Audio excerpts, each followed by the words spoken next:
Yes, we can hear you. Can you hear us? Okay, thank you. So please chant. Uttarvacha Pahi Pahi Mahayogin Deva Deva Jagatpate Nayam Tvad Abhayam Pashe Yatra Mrityu Parasparam. Thank you. Uttara Uvacha Pahi Pahi Mahayogin Deva Deva Jagatpate Nanyam Tvat Abhayam Pasye Yatra Mrityu Parasparam. Uttarvacha Pahi Pahi Mahayogin Deva Deva Jagatpate Nayam Tat Abhiyayam Pasye Yatra Mitru Parasparam. Uvacha Pahi Pahi Mahayogin Deva Deva Jagatpate Nanyam Tvad Abhayam Pasya Yatra Mirtu Parasparam. Krishna, thank you. Thank you. Look at the word for word. Uttara, Vacha. Uttara said, Pai, protect, protect. Maha, Yogin, the greatest mystic. Deva Deva, the worshipable of the worshipped. Jagatpate, almighty, universe. No, not. Anyam, anyone else. Tvat, then you. Abhayam, fearlessness. Pashe, do I see? Yantra, where there is. Mrityu, death. Raspadam, in the world of duality. Translation by Prabhupada and also Prabhupada. Translation. Uttara said, O Lord of the Lords, Lord of the universe, you are the greatest of mystics.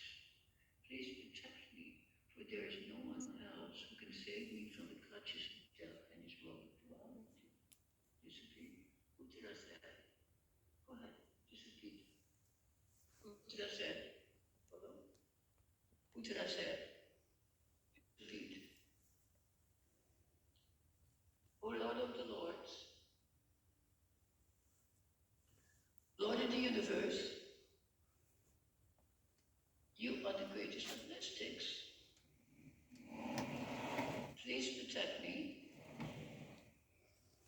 for there is no one else who can save me from the clutches of death in this world of duality. Prabhupada. This material world is the world of duality, in contrast with the oneness of the absolute realm.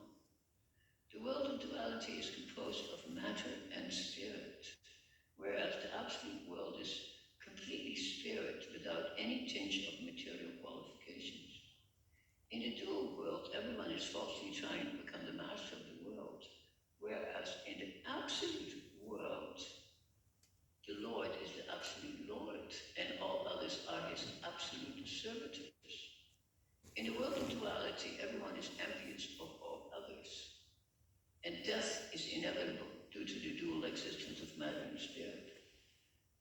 is the only shelter of fearlessness for the surrendered soul.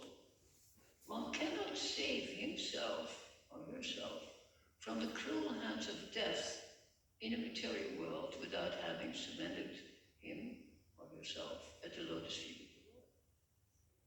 We'll read the verse again.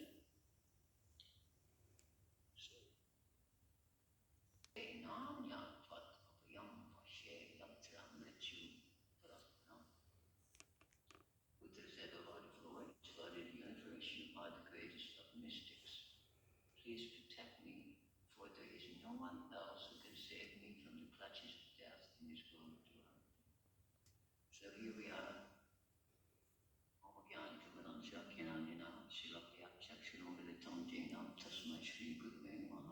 So here we are at a very super dramatic moment here in the beginning of the Srimad Bhagwatam, which is, you could say, as we heard yesterday, a preamble to the start of the entire narrative of Sri Krishna when he lived on the planet for so many years, and also Krishna's history, Krishna and what happened after Krishna left the planet, of course.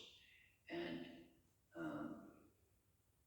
it is full of, this narrative, of course, is full of dramatic events. It wouldn't be a narrative if there were not many climaxes, otherwise you wouldn't read it. Just like said many times when we read Gopal Champu, in the Gopal Champu, not every few pages, but every, once in a while it says, then what happened? And Krishna said that all the time, because he's listening to the story about himself coming, and they want to tell the story about Krishna when he was on the planet. So they're listening. And Krishna says, and then what happened? And then what happened? It's like a child will do when you're telling a fairy tale. So this is also ourselves. Then what happened? Otherwise, why would we read the entire Bhagavatam? Because most of us don't read the entire Bhagavatam. Namaste. Why would we read the entire Bhagavatam if it wasn't kind of pulling us along? And what pulls us along is obviously the storyline. Just like when we first encountered Krishna book, this one was published in the early 70s, and it was given to me right in this very city, New Westminster, by Hare Krishnas who were on the street, on Columbia Street. And they had copies of Srimad Bhagwatam, and they convinced me, as it's my two small children, who later become disciples of Prabhupada himself, they convinced me to take the book, even though it was my bus money, and I had to walk home. I gave my bus money to the Hare Krishna, and I had to walk home. We had to walk at least 5 kilometers, 6 kilometers. So, and when I started reading the story, I was a little bit, not nonplussed, but a little bit thinking how interesting, because my background is literary criticism. I have degrees in literary criticism. And when I read it, it seemed a little bit elementary, because it was telling the story of Krishna, when it would have very large kind of purports. So it was not just telling the narrative that would keep you engaged, but also explaining the narrative. And this is exactly how the Srimad Bhagavatam is put together. I don't know how many words there are, I know the purpose altogether, but the Bhagavatam has a certain number of shlokas, but when you add the purports to it, you not only doubling or tripling it, you're adding 5 or 10 times as much information to the book. That's why our Bhagavatam was set out message, more than a meter and a half, and it sits in your shelf. And I can go to India and purchase one in Biharilal in Vrindavan, and it's 2 little volumes like this. So, because there's no purports. So when we read the narratives with the purports, the intention is to explain what is happening here every moment, so there's no misunderstanding. This is why most of the verses of Srila Prabhupada have purports, not all, maybe 9 out of 10, maybe more. So the purports, when I first read the Krishna book, are trying to adjust you to who is God. And if this is the Western world, our idea is not that Krishna is God, goes without saying. This is Christian era, and the general opinion, of course, is that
Saraswati, Shivaji. Yeah, so the very fact that this gentleman who's sitting here, who's only one person in my audience, mentions Hanumanji is very telling. It's very, very telling. He's a monkey, he's a servant of Ram. So all of these gods, quote unquote, they came from a source that was considered an incarnation or God himself. So Krishna, of course, is considered the Adi Purusha. He's considered the original incarnation. That's why when first the 10 avatars became prominent, Krishna was in there, but they substituted. Who did they substitute for Krishna in the Das avatar? Balaram. They substituted him. It was not originally there. So, what I'm trying to say is the editing and the various opinions and the way we are looking at it, it comes from a particular perspective, you see. And there's no argument per se. It's like because somebody else thinks Saraswati is the goddess instead of Radha, or they think Sita is the goddess.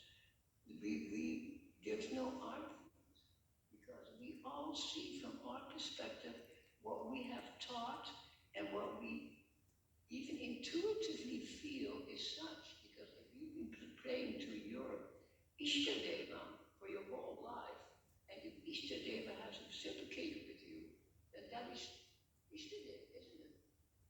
Somebody doesn't have to tell you, oh, this is all nonsense. So it's a very personal thing. So when we're looking at this particular verse, in this particular verse, that's very interesting, even from a narrative point of view.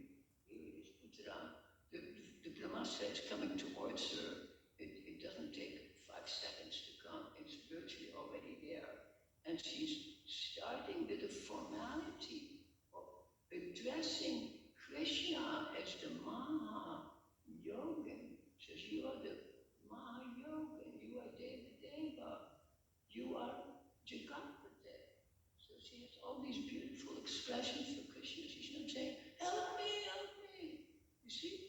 So you can see that these narratives are there to teach us something. Why are we studying? We're studying because every incident, when we're reading about Krishna's life, or Krishna's and his associates, then we're getting information of how we should think that this is God. It gives us information about the supreme reality. Here it is referred to as, what does it say? There's none other than you, Anyam. No other than you, Anyam, who is the ultimate source, Krishna, the Param Purush. So these literatures are meant to educate us and inform us and get a proper idea of who is God. And as we heard yesterday, the speaker was referring to these pastimes, which are quite ghastly in a sense, all about killing. It starts with, one of the worst chapters of the Ashvatthama's pastime. It's horrible. So, but it's a preamble to what is going to happen, and again in the end. In the end, when we look at Krishna's birth, what is horrible about Krishna's birth? What is the situation? Does anybody online can respond? What is the situation when Krishna is born?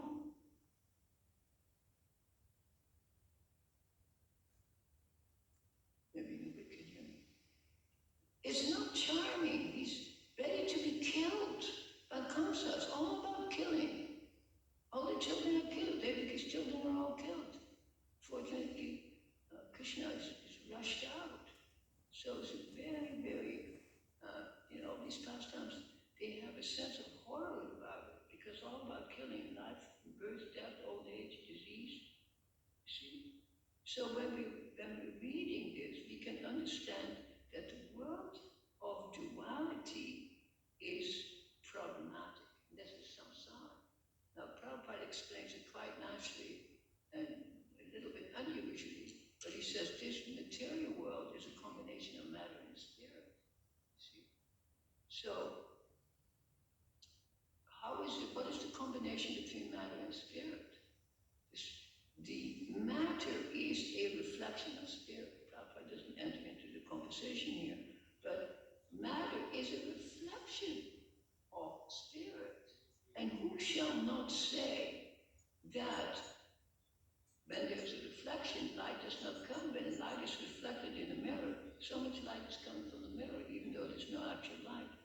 Just like yesterday, somebody was doing some photography of my artwork, and some of the artwork was framed behind glass or plastic, and we have so many lights, photographic lights, overhead, side lights, many lights, and the light keeps reflecting in the window, on the glass of my picture.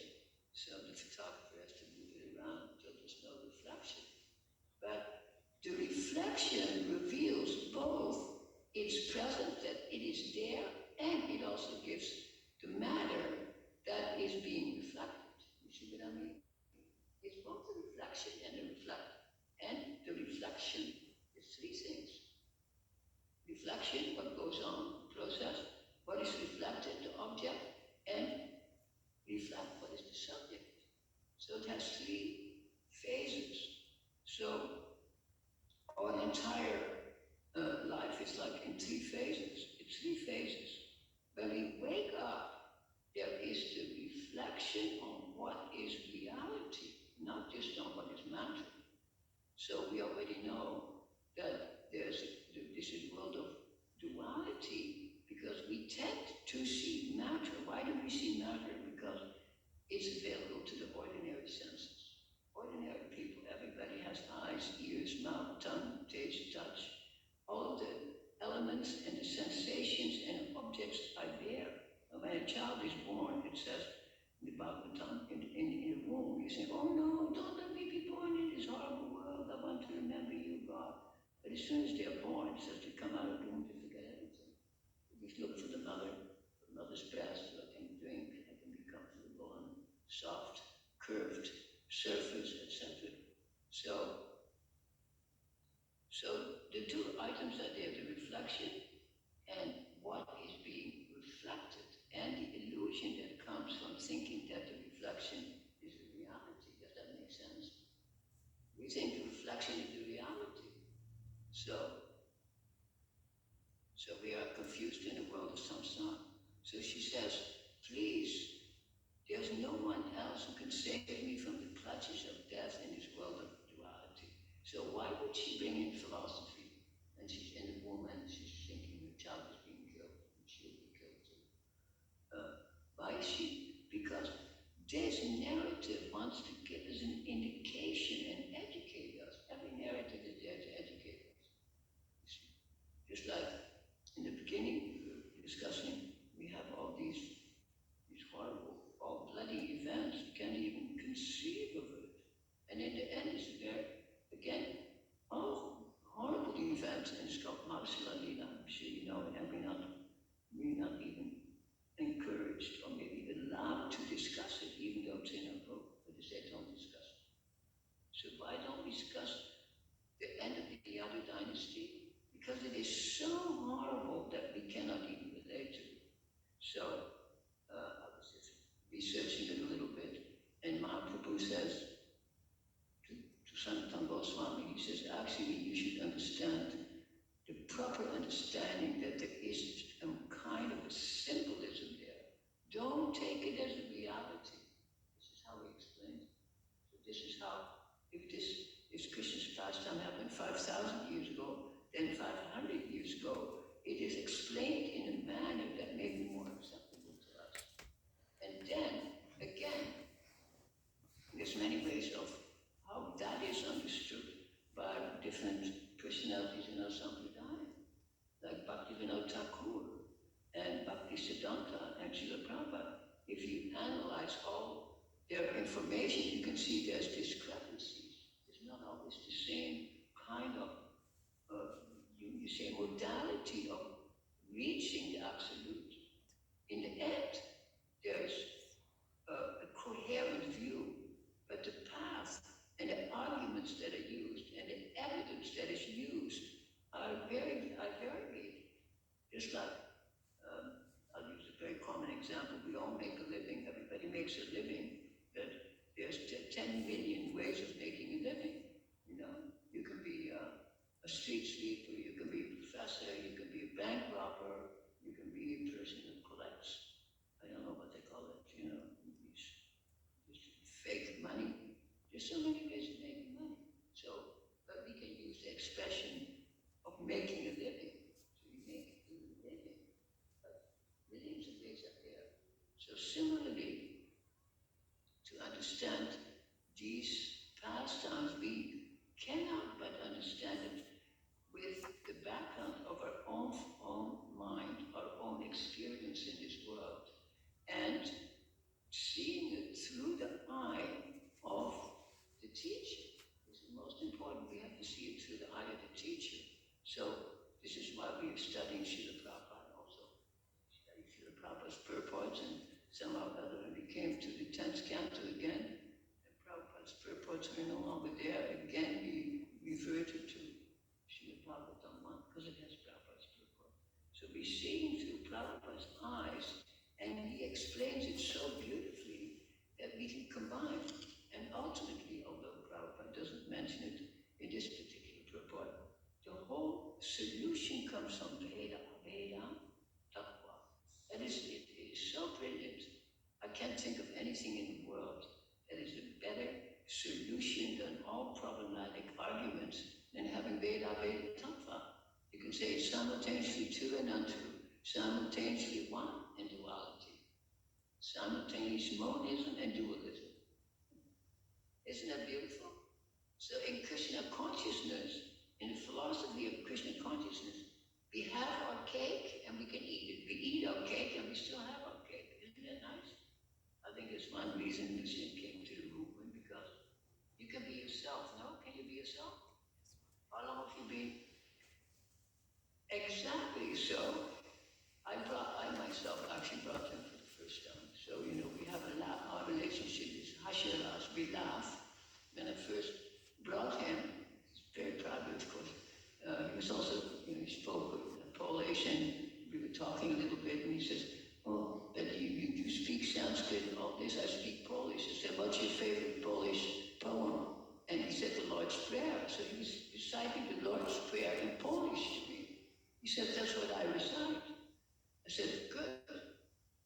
So when he first came to the temple, he had to let go of some of his ideas of his upbringing, and 35 years later, he's still sitting here. So we're very honored. He's the only person that I personally brought, and who's sitting in front of us today. So we're giving due recognition. So here then, to understand this duality is interesting, because the material world, okay, spirit and matter.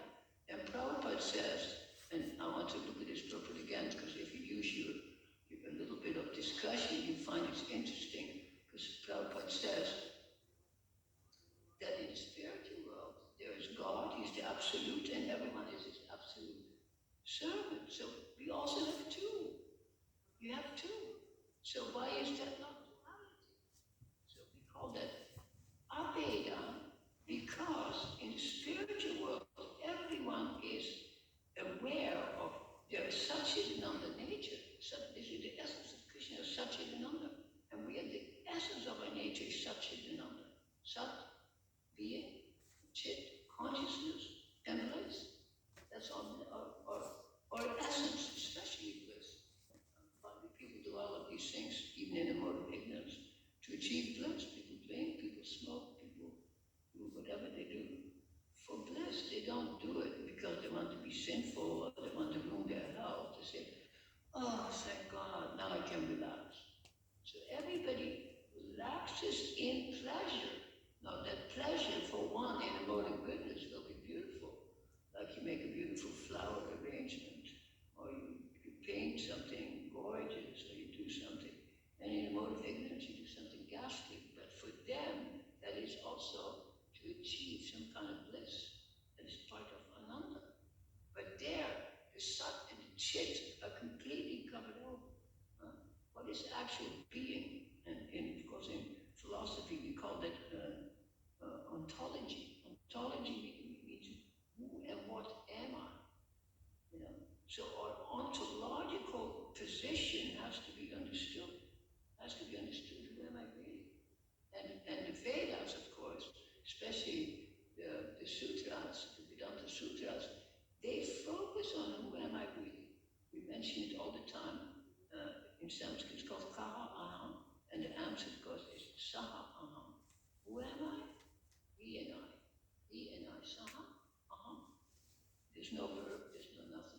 Sanskrit, you don't need a verb in a sentence to understand it. You can have just a subject. You might not have an object, or you might have just an object and no subject. And you might not have a verb. Many, you can say many saints, they don't have a verb. You know, we have to have a verb. But in Hindi, the end of the sentence is always hey. Right? Hey is the verb at the end of the sentence. Because in Sanskrit also the verb comes usually at the end. For us it comes in the middle. I am tired. Huh? Describes what I am, but then the verb comes in the middle. So there's different ways then of describing reality. But here, Prabhupada points out that the duality of the spiritual world is not, it's actually oneness. It's actually oneness. It's oneness. And it's absolute. And the Lord is absolute. In the absolute world, and his servitors are absolute. See? So it's very different from our position in the material world, where we are, of course, we are ultimately absolute in terms of that we are pure spirit soul, we are the Atma, but it is not recognized as such. And this is why, in the material world, the ordinary person whose senses are going outward is simply going for objects of gratification. Very incredible. And yet it's most natural. So the whole process of Krishna consciousness that Prabhupada is teaching us is that we have to turn the light around and see within. And in some of the next purports, Prabhupada is pointing that out, and also there's a verse.